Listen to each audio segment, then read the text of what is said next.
अगर आप दिल्ली एनसीआर में रहते हैं तो शायद आप 10-12 साल पहले ही मर सकते हैं, क्योंकि दिल्ली एनसीआर की हवा में इतना जहर घुल गया है कि अच्छा खासा तंदुरुस्त इंसान भी गंभीर बीमारियों की चपेट में आ रहा है।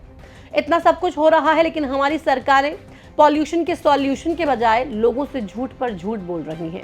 अगर कोई नेता या फिर विधायक झूठ बोले और जनता को बरगलाए तो भी सह लिया जाए, लेकिन जब मुख्यमंत्री ही झूठ पर झूठ बोले जाएं तो ये कैसे सहा जाए? ये कैसे सहा जाए कि जिस सरकार को जनता ने चुना, आज वही सरकार लोगों की जान से खिलवाड़ कर रही है।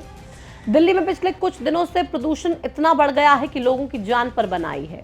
हवा में मौजूद सैकड़ों, हजारों, लाखों जहरीले कण हर मिनट, हर घंटे, हर दिन लोगों के शरीर में जा रहे हैं। लेकिन दिल्ली की सरकार ये कहती है कि हमने सब कुछ ठीक कर दिया है। पिछले 3-4 साल में इस बार दीपावली के दूसरे दिन पॉल्यूशन की मात्रा सबसे ज्यादा रही, लेकिन दिल्ली की मुख्यमंत्री रेखा गुप्ता सरेआम ये कहती हैं कि पिछली बार की तुलना में पॉल्यूशन कम हुआ। हद तो तब हो जाती है जब ये पता चलता है कि दिल्ली में हवा की गुणवत्ता मापने वाली मशीनों को पेड़ों के बीच में लगाया गया है ताकि पॉल्यूशन की मात्रा कम दिखाई दे। इससे भी हैरान करने वाला एक दावा यह भी है कि दिल्ली की जनता को जहरीले पॉल्यूशन में मरता छोड़ दिल्ली सरकार अपने मंत्रियों के दफ्तर के लिए नए एयर प्यूरिफायर्स खरीद रही है। ऐसे में हमारा और आपका ये जानना बेहद जरूरी हो जाता है कि आखिर दिल्ली और एनसीआर के लोगों के साथ इतना बड़ा धोखा क्यों किया जा रहा है। जिस बीजेपी ने पॉल्यूशन और यमुना के पानी को लेकर केजरीवाल सरकार को हर दिन लपेटे में लिया था, आज वही बीजेपी सत्ता में रहते हुए जनता की जान से खिलवाड़ क्यों कर रही है?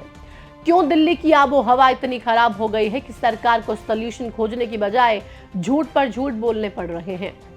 नमस्कार, आपके साथ में हूं प्रतिमा दत्ता।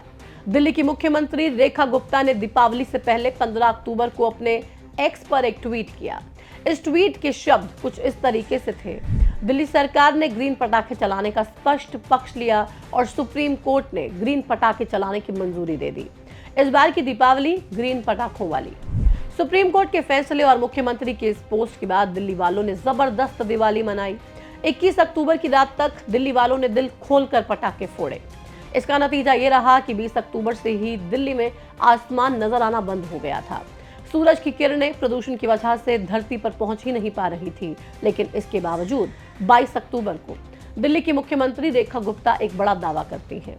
22 अक्टूबर को मुख्यमंत्री रेखा गुप्ता ने प्रेस कॉन्फ्रेंस कर कहा कि दिल्ली वालों ने इस बार पटाखे भी फोड़े, फिर भी दीपावली के दूसरे दिन प्रदूषण पिछली बार की तुलना में कम रहा। पिछले जो सरकारों के दौरान दिवाली वाले दिन का जो डाटा था और अगले दिन का डाटा था, हमारे कार्यकाल में वो डाटा कम हुआ है, बढ़ा नहीं है, कतई नहीं बढ़ा है। तो आप ये कहें कि इस बार तो आप कह रहे जी पटाखों की परमिशन भी थी, बाकी चीजें भी थी, तो भी वो जो गैप है दिवाली से पहले का और दिवाली के बाद वाले दिन का, वो कम हुआ है। तो पॉल्यूशन उस दृष्टि से पहले से कम है। अब सीएम इतनी बड़ी बात बोल रही हैं, वो भी प्रेस कॉन्फ्रेंस में, तो सभी लोगों को लगा कि शायद सच ही होगा।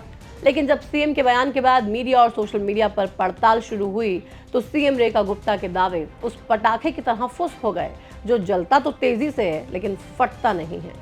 मीडिया रिपोर्ट्स के मुताबिक साल 2024 में दीपावली की अगली सुबह दिल्ली में AQI 317 था, लेकिन इस बार दीपावली की अगली सुबह AQI 342 दर्ज किया गया। वहीं दीपावली के दिन 2024 में AQI 339 दर्ज किया गया था, जबकि इस बार 345 दर्ज किया गया। 2023 में दीपावली के दिन AQI 218 था और 2022 में 312। अब इन आंकड़ों से ये तो साफ जाहिर है कि दिल्ली की मुख्यमंत्री रेखा गुप्ता का दावा झूठा है। इस बार पॉल्यूशन कम नहीं हुआ बल्कि ज्यादा बढ़ा है। हालांकि इन आंकड़ों से इतर आम आदमी पार्टी ने तो यहां तक दावा कर दिया है कि दिल्ली में दीपावली के दौरान AQI 1700 को पार कर गया था। पूर्व मंत्री और आम आदमी पार्टी के नेता सौरभ भारद्वाज ने आरोप लगाया कि बीजेपी सरकार ने सरकारी स्तर पर आंकड़ों की चोरी की है। उनके अनुसार AQI रीडिंग लगभग 350 दिखाई गई, जबकि वास्तविक स्तर पर 1700 को AQI पार कर गया था। हालांकि बीजेपी ने सौरभ भारद्वाज के इस बयान और दावे को पूरी तरह से नकार दिया, लेकिन जब कुछ मीडिया संस्थानों के रिपोर्टर्स ने ग्राउंड पर जाकर पड़ताल की तो चौंकाने वाले खुलासे हुए। एक मीडिया संस्थान के रियलिटी चेक में यह पाया गया कि दिल्ली के कई इलाकों में एयर क्वालिटी मॉनिटरिंग स्टेशन और डिस्प्ले बोर्ड या तो खराब पड़े हैं या फिर उन्हें पेड़ों के बीच में इस तरीके से लगाया गया है कि पॉल्यूशन की मात्रा कम दर्ज हो। यही नहीं, जिन पेड़ों के बीच में मॉनिटरिंग स्टेशंस लगाए गए थे उनके सामने एंटी स्मोक गन भी चलाई जा रही थी। मतलब ये हुआ कि प्रदूषण मापने से पहले ही हवा को साफ किया जा रहा है ताकि AQI बेहतर दिखाया जा सके।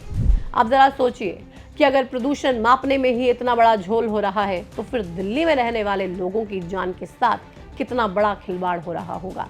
खैर, इतना सब कुछ हो रहा है, लेकिन सरकार से जब पूछा जाता है कि पॉल्यूशन पर कंट्रोल क्यों नहीं हो पाया तो जवाब यही मिलता है कि सब कुछ कंट्रोल में है, लेकिन पॉल्यूशन पंजाब की वजह से बढ़ रहा है। कुछ दिन पहले ही दिल्ली सरकार में पर्यावरण मंत्री मनजिंदर सिंह सिरसा ने यह आरोप लगाया कि दिल्ली में बीजेपी सरकार पिछले 7 महीने से प्रदूषण कम करने पर काम कर रही है, लेकिन जानबूझकर पंजाब से पराली जलाकर हमारी सरकार को निशाना बनाया जा रहा है। उन्होंने दावा किया कि किसानों से पंजाब में जबरन पराली जलवाई जा रही है ताकि दिल्ली में प्रदूषण बढ़ जाए। हालांकि अपने इस बयान में मनजिंदर सिंह सिरसा ने हरियाणा का नाम नहीं लिया, क्योंकि हरियाणा में अभी बीजेपी की ही सरकार है। लेकिन एक सच ये भी है कि पंजाब और हरियाणा में पराली जलाने के मामलों में 77% की कमी आई है। सुप्रीम कोर्ट की सख्ती और सरकारों के प्रयास की बदौलत पंजाब और हरियाणा में पराली जलाने के मामले पिछले कुछ सालों की तुलना में काफी कम हुए हैं। ऐसे में अगर दिल्ली सरकार फिर से पंजाब पर दोष मढ़ती है तो सवाल उल्टा दिल्ली सरकार से ही पूछे जाएंगे। सवाल तो सरकार से ये भी पूछे जाएंगे कि आपने दिल्ली को पोल्यूशन फ्री और यमुना को गंदगी मुक्त करने का वादा किया था, तो उस वादे का आखिर क्या हुआ? पॉल्यूशन से क्यों दिल्ली की जनता त्राहिमाम कर रही है और क्यों यमुना नदी का पानी अभी तक साफ नहीं हो पाया है? जिस तरह से अभी दिल्ली सरकार पॉल्यूशन कम होने का दावा कर रही है, ठीक उसी तरह से सरकार यमुना के पानी के स्वच्छता का भी दम भर रही है। लेकिन इन सभी दावों का दम तब निकल जाता है जब यमुना में गंदगी का सफेद झाग फिर से दिखाई देना शुरू हो जाता है। जिस सफेद झाग को लेकर बीजेपी कभी आम आदमी पार्टी की सरकार से सवाल पूछा करती थी, आज वही सफेद झाग बीजेपी के लिए सबसे बड़ी टेंशन बना हुआ है। अब देखा जाए तो दिल्ली के लोगों की घुटती सांस और यमुना की स्वच्छता का उड़ता मजाक दिल्ली में बीजेपी सरकार के लिए सबसे बड़ी चुनौती बना हुआ है। ऐसे में अब बीजेपी जहां छठ पूजा को लेकर यमुना की सफाई में जोर दिए हुए है, तो वहीं पॉल्यूशन को कम करने के लिए आर्टिफिशियल रेन करवाने की तैयारी कर रही है। बताया जा रहा है कि 29 अक्टूबर को क्लाउड सीडिंग के जरिए आर्टिफिशियल रेन करवाई जा सकती है दिल्ली में। इसको लेकर तैयारी पूरी हो चुकी है। बहरहाल दिल्ली ही नहीं बल्कि पूरा NCR इस समय पॉल्यूशन की मार को झेल रहा है। लेकिन अफसोस कि सरकारें लोगों को इस पॉल्यूशन से निजात दिलाने के बजाय झूठे आंकड़ों का सहारा ले रही हैं। अब दिल्ली और दिल्ली वालों के ये हालात कब बदलेंगे ये तो हमें नहीं पता, लेकिन इतना जरूर पता है कि दिल्ली की सरकार अपनी छवि सुधारने के लिए विज्ञापनों में अब तक करोड़ों रुपए खर्च कर चुकी है। सरकार ने मात्र 6 से 7 महीने में ही विज्ञापनों में 7 करोड़ 33 लाख रुपए खर्च कर दिए हैं। शायद इसी खर्च से किया गया कोई विज्ञापन आपने भी टीवी और सोशल मीडिया पर जरूर देखा होगा और आपको ये लग रहा होगा कि सरकार ने वाकई में कितने काम कर दिए। पॉल्यूशन से आपकी जिंदगी कितनी ज्यादा परेशान हो रही है और आपको क्या लग रहा है कि आपकी हेल्थ पर इसके कितने ज्यादा साइड इफेक्ट्स होने वाले हैं, कितनी ज्यादा नुकसान ये जहरीली हवा दिल्ली NCR में जो लोग रहते हैं उनके लिए है और इसका सोल्यूशन आखिर क्या है? और सरकारों को झूठ बोलने की नौबत आखिर क्यों आन पड़ी? अपने लिए जब एयर प्यूरिफायर्स मंगवाए जा रहे हैं तो आम लोग जो वोटर्स हैं, जिनकी वजह से आप CM बन जाते हैं, जिनकी वजह से आप मंत्री बन जाते हैं, जिनकी वजह से आप बड़े बड़े पदों पर चले जाते हैं, उन आम वोटर्स के बारे में कोई सोचता क्यों नहीं है? और क्या हमेशा वोटर्स यूं ही घुटते रहेंगे, मरते रहेंगे और बड़े बड़े नेता, मंत्री, विधायक अपने लिए बड़े बड़े एयर प्यूरिफायर्स ऑर्डर करते रहेंगे टैक्स पेयर्स की कमाई से, और ये लोग ऐश करेंगे और परेशान होगा अब तो सिर्फ और सिर्फ आम आदमी। फिलहाल तमाम सरकारों के दावे तो आप देख चुके हैं, लेकिन हकीकत में बात सिर्फ इतनी ही समझनी पड़ेगी कि सरकारें कुछ नहीं करने वाली हैं। अगर आप इस जहरीली हवा से अपने आप को बचाना चाहते हैं तो आपको ही एहतियातन बहुत सारी चीज़ें करनी पड़ेंगी।